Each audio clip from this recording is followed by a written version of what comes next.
So what was happening at that time before? Because I think her husband, there was a war going on.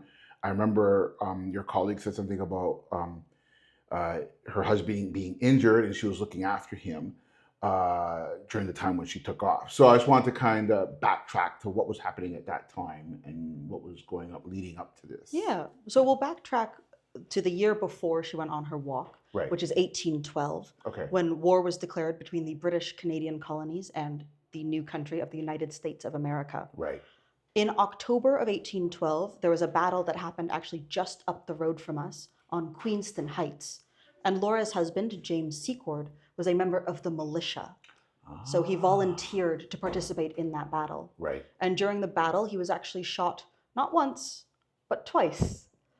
It was actually Laura who had to climb the hill at the end of the battle to find her husband amongst the wounded. Wow. With the help of a couple of locals, she brought him back home. And with no medical training, she was able to nurse him back to health. Stop. Wow. James did survive his injuries, but the year later, in 1813, he was still recovering. He actually had a bullet that stayed in his knee for the rest of his life. Jeez. So he would have been upstairs essentially on bed rest in 1813. Okay. Okay. So now that we are in 1813, specifically, we'll actually go to May of 1813 first. Okay. Because that is when the Americans crossed the Niagara River one more time. But this time, instead of attacking Queenston Heights, they go for Fort George, which was the largest military base on the Canadian side of the river. Okay. The Americans were able to capture Fort George, and the British forces had to retreat all the way back towards what is now modern-day Hamilton. Wow. Okay. So most of Niagara fell under American control. We're actually sitting on what would have been considered American land. Oh, I did not know that. Yeah. Okay. So as part of their patrols, American soldiers would be going between Fort George and up to Queenston Heights and back again. So they would be patrolling the area. And it is said that a handful of American officers saw smoke rising out of Laura's chimney. This is now June of 1813, I should specify, so a few weeks after Fort George falls. They see smoke rising out of Laura's chimney and know that they can get a good meal at her home, better than whatever is being served at the mess in the fort at least. Right. Yes. So they come into her home to eat her food, to drink her beer, and she's not really given another choice. She has to serve the American officers that come to her house. Okay. However, as she is serving these men food and drink, she's able to overhear them discussing plans. Because while most of the British had retreated back towards modern-day Hamilton, Lieutenant Fitzgibbon and around 50 British soldiers had remained in Niagara. They were waging what we now call guerrilla-style war. So they're starting small skirmishes, burning important supply lines, just generally being a nuisance. The Americans were fed up with Fitzgibbon and his men, and they wanted to put an end to the threat he posed. So they had planned to march over 500 American soldiers up to Fitzgibbon's headquarters at the DeQ House. And it was those plans that Laura was able to overhear while the soldiers were in her home. Oh, okay. That explains a lot actually, because I didn't really know that. Because I think when we think about the land here, we just know how it is now. So I just know, like, the American border's over there, and but I didn't actually know that it came this far back. I didn't actually know that, because Hamilton's actually not close to here. It's about 45 minutes driving now. Yeah, so that's pretty far. So you're saying all of this was under American? Yes, most of Niagara, what we now consider the Niagara region, would have been under American occupation. Interesting. Okay. So the border before the war is the Niagara River as it stands today, but during the war, it kind of fluctuates back and forth as the Americans press forward or the British press in. Both sides. I see. And just to be clear, so Laura Secord and her husband was part of the British militia. Yes, they would have been on the British side, although Laura herself was technically born in America. In America, yeah. She was born in Great Barrington, Massachusetts in 1775. She came to Canada in 1795, so she was already 20 when she moved to Canada with her father, Thomas Ingersoll. Actually, do you know Ingersoll, Ontario? Yes, I do actually, but I've never been there. It's named for her father, Thomas Ingersoll. Oh. But Laura never went there. She would have stayed here in Niagara. Just as a fun little tidbit for you. I didn't know that. Yeah. Okay, cool. And now I'm gonna digress now because I No, love it's to all good. digress. So why did they name that town after him? Is that where he was born, or is So he would have also been American right? originally. Yeah, I figured. So after the American Revolution, the British government in Upper Canada, what is now Ontario, was trying to encourage English-speaking colonizers to come into Upper Canada. And Okay. there was a reward program that if people, typically Americans, came over the border and settled in Upper Canada, they would be granted large amounts of land. So I believe her father was offered 66,000 acres of land Right. if he could okay. convince 40 other English-speaking families to come up to Ontario, or what is now Ontario, with him. Okay, I see. He actually wasn't able to complete that requirement of the 40 other English-speaking families, so he lost the land grant. And then his son eventually was able to complete it and named the town Ingersoll in his father's honor. I see. Okay. Okay. Not directly related to Laura, she had very little to do Of with course, that, but of she course. would have come up with her family because of that. Ah. The family established themselves here in Queenston for a while because this was a pretty major trading hub. It was part of something called the Portage Route, which was established before the Welland Canal was built. Because if somebody wanted to get goods from the Atlantic Ocean further into Canada, they would have to pass by Niagara Falls. Right. But they can't drive their boat up the falls. Not going to go very well. So everyone would have to take their items off of the boat and then walk or portage them up past the falls. Right. Queenston here was that bottom stop of the Portage Route, which means many people and luxury goods as well would be moving through this town. So it was a good space for her father, Thomas Ingersoll, to set up shop and try to encourage people to cross the border with him. Interesting. So describe the atmosphere inside the home when Laura overheard the Americans' plans. Like, what do you think went through her mind when she decided to risk her life and warn the British? This is a lot of conjecture, I will admit. There's very little in the way of recorded evidence for what was happening in the house during that specific evening. Yeah, yeah. But if I had to bet, the atmosphere would be pretty tense. Yeah. Laura herself was born in America, but her husband and her children would be British citizens. She would consider herself a British loyalist or a late loyalist during that time period. And the war, it's a very odd one because the border is so close to us here. There are families that are fighting on both sides of the wars. It's a war between brothers in certain cases. Yeah. So there's a lot of tension in that regard of people feeling betrayed by those who they would have considered close. Right. Okay, that makes sense. Yeah. Okay. And just so people know, because we had an interesting discussion with your colleague when we were talking about the chocolate. We'll probably bring this up later. Yeah. But the image that they use, she's very young. So a lot of people assume that when she did this trek of 32 kilometers, that she was actually young, but she actually wasn't. Because Well, I mean, depends on like- what you want to say is young. well, I mean, She like, was 37 and a Yeah. mother of 5. So Well- established into her adulthood. yeah, I'd yeah. say. No, well, but by young, I mean like people think maybe she's 16 or 17 Oh, that's or fair. something like that, right? Yeah. Because if you look at her image, she looks pretty young in that photo thing, right? And Yeah, the in the little logo cameo. yeah. So, but I thought it would be interesting for the audience to know this because I remember this, so I'm just verifying with you. Yeah. But she, at that time, she was 37, Yep. and she already had 5 kids. Yes. Yes. So she was 37 years old and a mother of 5. She would have left her 5 children here Right. while she went on her walk. Like Yeah. I mentioned, her husband would have been in the home. He was on bed rest. But she was likely relying on her eldest daughter, Mary, to help keep an eye on some of the younger children while she left. Right. Okay. All right. When visitors step into the physical space of the kitchen today, how does that environment help them connect the sheer terror she must have felt? So the way our site is set up is to show Laura's story actually beyond just a single moment. Okay. We're not necessarily trying to invoke the terror that would have been present and sort of omnipresent during the years of the War of 1812, but we're trying to show what life was like beyond that. Okay. But there are inescapable elements of the war, especially in the kitchen. You'll actually notice a gun hanging on the wall there, along with its powder horn. Any man between the ages of 16 and 60 was expected to participate in the militia, that volunteer fighting force that James was actually a part of. Right.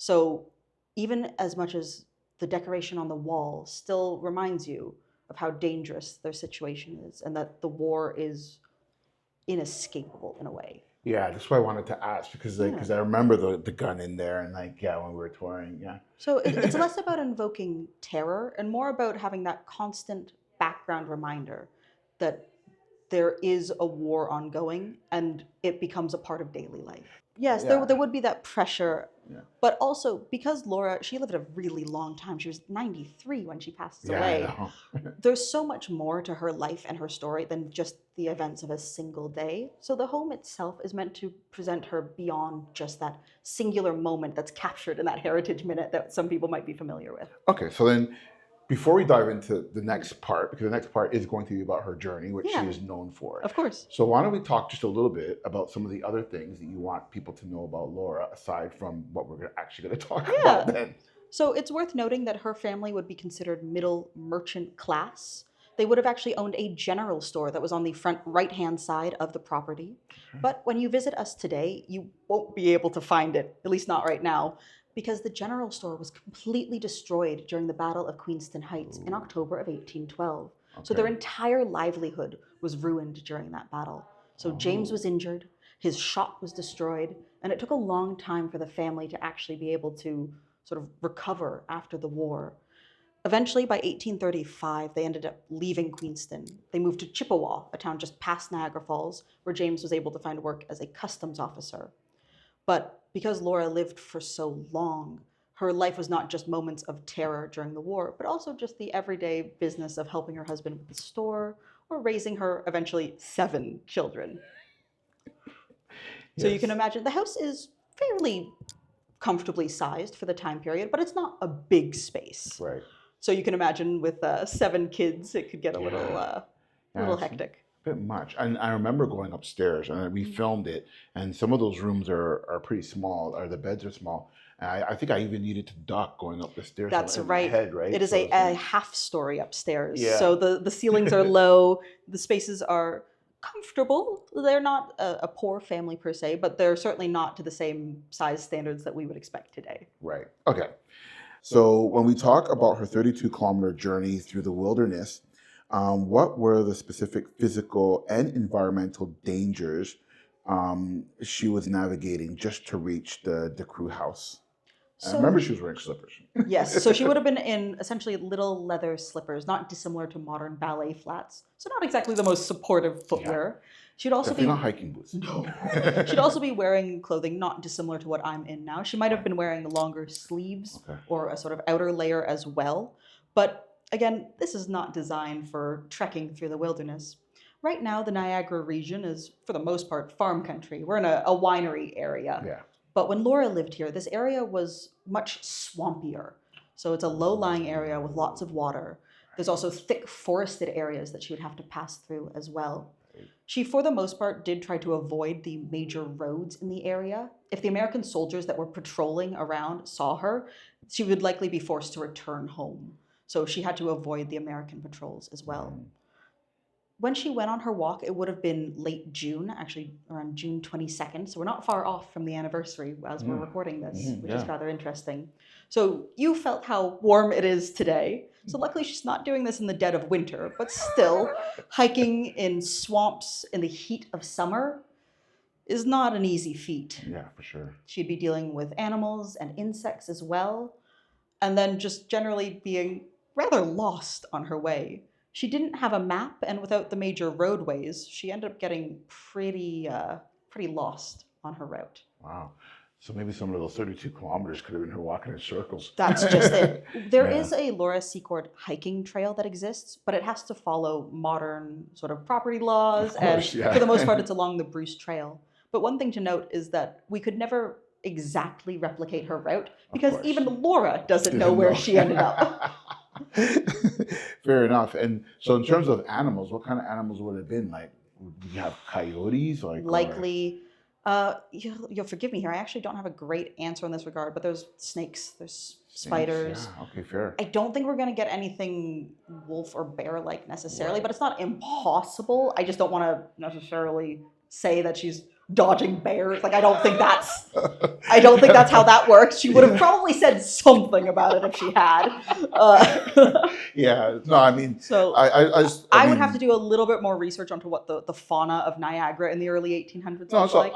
it's not that important. I'm just curious. I mean, like in Liberty Village in Toronto, we're dealing with coyotes. So I'm just curious, like what was going on around Likely that things time? like coyotes and things like that. But I think her biggest concern is going to be the American The soldiers. soldiers, yeah, for sure.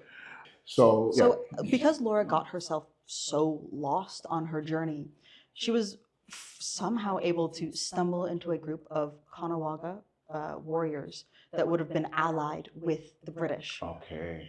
So, they were probably doing some scouting missions of their own work, and they knew where Lieutenant James Fitzgibbon was. So, Laura was able to communicate with them, and they were able to lead her 2 more hours right to Fitzgibbon's front door. Without their help, there's a good chance Laura never would have found the DeQ house and never would have been able to deliver her warning. Her story is sort of intrinsically linked to her sort of meeting these Indigenous warriors, because without them, she would have just been a woman lost in the woods. Fair enough. And that answers that question. Perfect. Well done. I knew there was an Indigenous connection, and I love that so much that there's that connection It is there. worth noting that the Caughnawaga Nation is actually in Quebec, so they were likely speaking French. Oh, I'm not interesting. entirely certain how they would have communicated, because I don't know if Laura spoke French or if they had translators with them, because they were working with the British. There would have been some necessity to speak, at least in English, to their allies on the British side. Yeah, that's interesting. So they brought her essentially right to Fitzgibbon's front door at the DeQ house, which is where he was headquarters. There, Laura is able to tell her story, essentially give him the information that she overheard, the over 500 American soldiers planning to march on your location on this day, give them that sort of information. Fitzgibbon was probably at least somewhat aware that there were some American movements happening. It wouldn't have been particularly subtle, so his scouts and his Indigenous allies would have known at least something of what was occurring. But because Laura brings much more detailed information of what she's able to overhear, Fitzgibbon is able to set up an ambush for the oncoming Americans. His men and the Indigenous allies working with his men are able to set up an ambush at Beaver Dam's field. The fighting starts in the morning, and by noon, Fitzgibbon is trying to argue a surrender with the Americans. It's a pretty short battle, all things considered. Talk about catching them off guard. Yes, they were not expecting that. Also, the Americans weren't necessarily expecting the number of Indigenous allies that he had working with him. He had almost 250, 300 plus Indigenous warriors with him. So that really helped bolster his fighting forces. In fact, they did the vast majority of the fighting for the Battle of Beaver Dams. So Fitzgibbon essentially relies on their numbers and also the American fear of how there's a background here of Americans during the time period being very afraid of Indigenous people. That's a much deeper story that goes much further back when it comes to colonization and the treatment of Indigenous people in America. So I don't know how far we want to get into that. It is worth considering that there was a really deep-seated fear of Indigenous people in American colonizers during this point in time. They probably didn't know what they were about, and Yes, and there's also by this point a history of, how do I phrase this, bad blood of conflicts, smaller conflicts. So you can think of the 7 Years' War and things like that. There's a longer history of conflict between colonizers and Indigenous people. Before we get to the War of 1812 necessarily.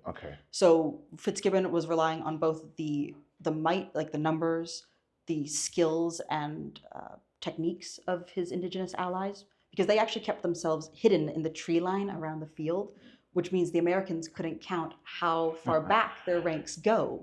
So the Americans have no idea how many people they're actually fighting. It's certainly much bigger than the 50 Fitzgibbon was supposed to have with him. So by relying on the expertise of his Indigenous allies and also their sheer numbers, Fitzgibbon is able to start a negotiation with the Americans for a surrender. And around noon during June 24th, during the Battle of Beaver Dams, a detachment from 12 Mile Creek of British soldiers arrived. So a few more British soldiers arrive, and that's sort of the final tipping point that forces the Americans to surrender. Nice, interesting. Wow. Was that coherent? I feel like I no. kind of back and forth myself a little bit there. No, I think no, I get it. I get exactly. I mean, I'm gonna have to move some things around, but because the indigenous stuff is more closer to the part where you're talking about why they were scared, Yes, or fear. So sorry if that was a little disjointed. No, it's okay because you went back to explain it, so that's perfect. So we can, I'll just piece that together. Not a problem at all. But that makes sense. But was there also like did Fitzgibbons like originally like believe her, or was he just like, who's this crazy person at my door? Or, like, there was probably a bit of like disbelief. Laura had been hiking for, again, hard to say exactly the amount of time. We say around 16 hours. It would have been sun up to sundown, and in June that's pretty long. So she we say around, she was hiking for around 16 hours through swampland. She's not exactly going to be a presentable looking person. Yeah, she's probably like, her dress might be ripped and stuff like that. Yeah, she's been through it. Yeah, if somebody showed up on my doorstep after a 16-hour hike and said, somebody's going to kill you, I would take it with a bit of a pinch of salt, personally.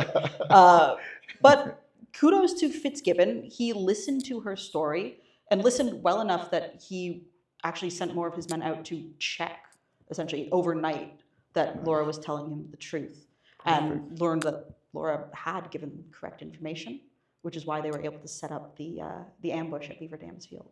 Wow. And so, just for context, if Laura didn't do that trek, what would have been the outcome? That is hard to say. There is a very good chance that Fitzgibbon's scouts and his indigenous allies would have found out about the American movements of troops. It's kind of hard to hide 500 men marching around, but they probably would not have had the amount of warning that they had, and might not have been able to set up the ambush, that surprise attack that was so effective. Right. So the Battle of Beaver Dams may have been a much longer slog, and also might have occurred elsewhere in the region as well. Right, yeah. So yeah, it's because all that little bit of notice makes a huge difference in terms of being prepared. But, like, instead of being caught out, and now you're on the forefront and defensive, I think that changes. Yeah, that is, again, a hypothetical, because Laura was able to do it, which is very helpful for Fitzgibbon. That's why I threw the hypothetical. Yeah. I know that we can't actually answer that question, but I just thought of at least in my opinion, that's how I would imagine it shaking out. There would have been a battle. The Americans were marching regardless, but Fitzgibbon wouldn't have had that sort of heads-up advantage. Yeah, fair. All right. Okay. So let's talk about. I don't think I'm missing any, unless I'm missing anything in between that time till now. But the only thing I would note is that after Laura delivers her warning. Sorry, thank you.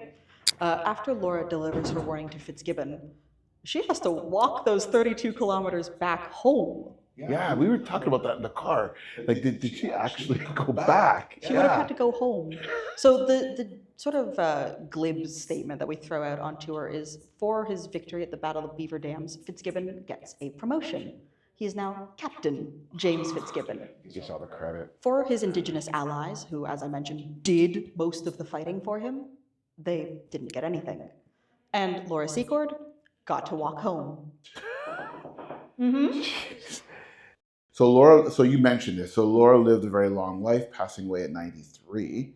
And she didn't receive any formal recognition until she sent a message to the Prince of Wales in 1860, decades after the war.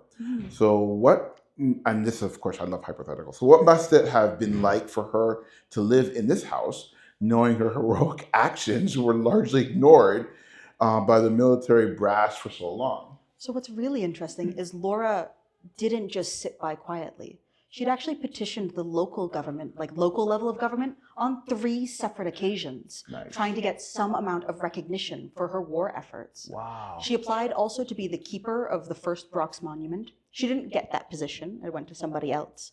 But she was never necessarily silent about her efforts. She knew what she had done was important, and she wasn't going to sit back and let her work be ignored. So she petitioned the government, like I mentioned, 3 separate times, although they did, of course, not really do anything about it. So she went right over their heads, straight to the Prince of Wales. Nice. So if you're not going to listen to me, I bet your boss will. Good for her, man. Yeah, Laura I was love a woman that. of deep determination. Well, I mean, 32 kilometers, I think, is a good start. Exactly. And I like seeing where that shows up in her life beyond just that, like I mentioned, that one day. Yeah. She is a woman who she lived that full life, and she had this strength of character for her entire full life. That's worth acknowledging as well. I love that. And I think it's actually not 32, it's actually 64. That's true, the walk back. You know what I'm saying? That's fair. She has that sense of determination of, I know that I have to get this done, and I'm not going to let anything stop me. Yeah, 100%. Yeah, so that So is... it is actually worth noting here. We don't dive too deep into this on tour because it can get a little confusing. But Laura actually tried to get help for her walk. She first went to the village of St. David's, which is the village right next door to Queenston, which is where we're located. And she went to the house of her brother-in-law and tried to get some help from her family members. But most of the family was actually pretty sick, so they weren't able to follow her. One of her nieces actually joins her for a small portion of the walk, but then also ends up getting ill and can't sort of go on any further. So Laura does the majority of the journey by herself, but she did try to ask those around her for help. Sure, yeah. That's good to know. And I also heard something about a cow, but I'm not sure if that's true or not. The cow is a reoccurring myth that we are attempting to bust as hard as we can. Bust it. So one of the first historians outside of Laura's family to write about her was fairly disrespectful. He in fact called her Mary through most of it, which isn't her name. And he must have, I don't know, found the story boring or something and decided to spice it up a little bit by throwing a cow into the mix. Now, I'm not a farmer, but I don't think I could get a cow to move 3 inches, let alone 32 kilometers through a swamp. So Laura did not bring a cow with her. It's actually unlikely that the family even owned a cow. The white picket fence that surrounds our property right now is more or less, give or take a few feet, the size of the property that they would have owned in the early 1800s. So no cow, everybody. No cow. However, we will segue to chocolate. Fair enough. So in 1913, on the centenary of her historic walk, an entrepreneur named Frank O'Connor opened a candy shop at 354 Yonge Street and named it after Laura Secord to give it a wholesome image. So how did the Laura Secord Candy Company eventually step into furnish and restore this homestead back in 1971? Yeah, so actually the restoration of this homestead began back in 69, so late 60s is when the restoration work began, because it was purchased by the Laura Secord Chocolate Company. Right. And they tried to bring this home back to the way it would have looked when Laura lived here.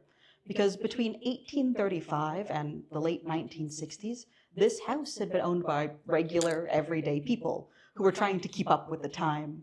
They had installed electricity, plumbing. They'd actually extended the second story to be a full second story. Right. There was even shag carpet installed. So you can imagine a lot of work had to be done. Shag carpet. So the floor that we see in today was actually brought in from a Secord family barn that was in St. David's. Right. The square-headed nails were all made because square-headed nails were accurate to the time period.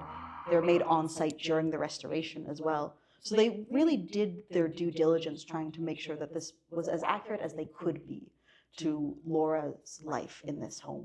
Right. I think growing up, for some reason, I always thought that there was some kind of connection. Like I always felt like she did that walk, she did all that stuff, and then she started making chocolate. Yes, that is a very commonly held belief. So then when you find out the truth, it's like, she didn't make chocolate? What are you talking about? Yep. I'm disappointed now. Forget the walk and all that What stuff. might be kind of interesting to consider is I actually have no records of Laura ever even eating chocolate. She might have, we just have no records of it. Which is just a fun thing to consider, that somebody who is so linked to candy and chocolates might not have even had it. Like quite literally has nothing to do with her at all. Yep. Other than just the name. Yep, they borrowed her name. So Frank O'Connor wanted to name his chocolate company after a famous Canadian hero. And it's worth noting that his wife, Mary Ellen, was a suffragette. She was fighting for the women's right to vote. Okay. She'd want the chocolate company to be named after a famous woman. Laura Secord was the first woman in Canada to have a war monument dedicated to her in 1911, so 2 years before the chocolate company was created. So her name was already circulating in newspapers. She was at least known of. And because she was both a famous Canadian and a woman, she happened to be the perfect match to keep both Frank and his wife happy. Ah, okay. I love tidbits of story information. Okay, that explains a lot, and now I'm sort of kind of okay with them taking the name and doing all that kind of stuff with Yeah. it. I mean, we can't be too upset with them here because they did, of course, do all of that work to restore their home, and they operated it as a historic site from the 1970s into the 1990s. Nice. Okay. All right. Maybe we'll pick up some chocolate on the way out. We do have some of their chocolates available. We're just not directly associated with them, so we don't have a full bevy of sweets. They are hard to resist. I know. Well, it's chocolate. So for those who are listening and watching, yeah, I know you probably joined this podcast and want to hear. I want to hear the chocolate part of the story, and we saved it for the end because there is none really. They named it in her honor. They named it in her honor, and that's about it. And then they, to their credit, they helped restore the house, which is a big deal. So yeah. So I mean, I guess it's the least you could do if you take the person's name. But anyways, and likeness. and likeness, yeah, So and likeness. That's right. The original chocolate boxes actually use the only known photograph of Laura Secord on on them. that. Yes. However, when the boxes get updated, the lady on the front keeps getting younger. And thinner. I guess that's what chocolate does for us.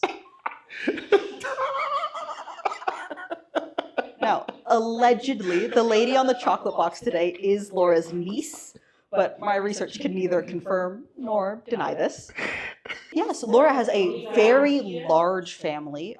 We have connections. Her name is Caroline McCormick. She's a descendant of Hannah, Laura's youngest daughter. She runs the Friends of Laura Secord volunteer group. Yeah. So we work together with her occasionally. But because Laura had 7 children, 6 of them being daughters, most of her descendants don't necessarily share her last name. So she does have descendants in southern Ontario, although most actually out towards the Guelph area. Okay. But she, most of them wouldn't share the Secord last name per se. Okay. A random tidbit for you, but her son Charles had one surviving son himself, also called Charles. And this grandson of Laura's actually moved to Guatemala. So the Secord family name descended from Laura is in Guatemala now. So she has descendants all over the world. That's hilarious. Her eldest daughter moved to Ireland as well, spent some time actually first in Jamaica and then went to Ireland. That's so cool. Yeah, she has family all across the globe. Her story doesn't end with her. There are people there that carry on her legacy and her memory, which I think is important. Which is what you guys do. And we'll talk about that in a Of second. course. So the Toronto Public Library holds both her historical documents of her 1812 bravery and the vintage candy advertisements. For the visitors coming through the homestead today, how do you balance the gritty reality of the war heroine against the sweet, commercialized chocolate icon she became? So I will admit we actually try to steer away from that sweet chocolate icon that most people recognize her for. We really do want to dig into Laura, the real woman. Mm-hmm. So part of that is that gritty war story, and part of that is the sort of banality of everyday life, of what she would be doing living here in Queenston, both before and after the war. Because in my opinion at least, Laura deserves to be remembered for more than just a day. She has her whole life that she lived, and it's worth sort of discussing and remembering how much more she had to offer beyond just either her walk or her picture, potentially, on the sweets. Yeah. And that's the reason why I wanted to kind of dive into have you talk a little bit about some other things besides that. I appreciate it. Living during war, having 7 children, having gone to husband, that's not easy. It's not. Yeah, agreed. Okay, so tell us a little bit about, because the last question is going to be, well, this is the last question. So today, visitors can actually buy Laura Secord chocolates and ice cream right at the museum. When you see young kids eating chocolate while learning about a woman who stopped an invasion, what is the ultimate takeaway you hope they leave with regarding her legacy? I think you kind of touched upon that, but I Yeah. want to just I think another thing, especially for younger visitors, is I want to instill a sense of curiosity in them. So whether or not their sort of mind is focused on the sweets, or if they're actually listening to us when we share our stories, for me, it's important for guests to leave with a sense of curiosity and that desire to know more about what has happened before. nice. That's what's important to me, at least. Yeah. Another thing that It we is offer true. is we It is do, true. for the most part, we do a variety of different historical crafts and live demonstrations in the gift store as well. So we do things like spinning our own yarn. One of my friends was working on some cross stitch and embroidery work that we sell in the gift store as well. So things that are Yeah, more tell us more tangible. about that stuff. Just like so, what are you doing here at the museum? So, what are some of the things that you do? Because I mean, obviously, you're doing the tours. We offer the guided tours here. During the summer season, it is 7 days a week from 10 a.m. till 4 p.m. for the guided tours. And then during the downtime, our guides will do other historical crafts, things that we can talk to the public about, ways that people would have spent their time historically. So things like I mentioned, cross stitch and embroidery, spinning. We're hopefully going to get up some cooking demonstrations sooner rather than later. We'll see how that goes. But things that people would have done here in Queenston in the early 1800s, and also would they focus on what we would consider, quote unquote, women's work. So those textile arts and the decorative arts that might be somewhat undervalued today, but would have been really important for women in the early 1800s. So to honor not just Laura, but also all of that sort of unspoken, unseen work and artistry that women would have been doing during the time period too. We did well. The Prince I mentioned of that she went Wales- to the Prince of Wales. Yeah. Perfect. So she was Is there actually more handed to them that? a letter. Right. Yeah. So she add cornered to him that, at yeah. church. So he was attending a Sunday church service, and Laura was actually able to essentially corner the Prince of Wales. You can imagine this. She was, late 80s at this point. This old woman crowding the prince, going, "You need to read this." So it's not just her letter, but it's also a letter from Fitzgibbon. I was just going to ask, yeah, because one of your colleagues mentioned that. That's the part that I'm missing. Yes. So Fitzgibbon also wrote letters when Laura petitioned not just the prince, but also those local government officials. Fitzgibbon wrote more than one letter sort of confirming that, yes, Laura did do this. Yes. Yes. She's not some random woman going, listen to my story. He is backing her up. So it is worth noting that she has his support too. Yes. He yes. acknowledges her effort. Yeah, I'm glad we included that because I remember your colleague Robin mentioned that. Yeah. Yeah. No, that's perfect. So she hands the Prince of Wales these letters and is essentially rewarded £100 right from the royal family, which is not too bad in the mid 1800s, all things considered. That's not too bad. What she should have done, she should have started a chocolate company. That would be thinking ahead there. Thank you so much Thank for you. taking the time to chat with us. Oh, it was a pleasure to talk to you, and I'm so grateful that you decided to visit our site.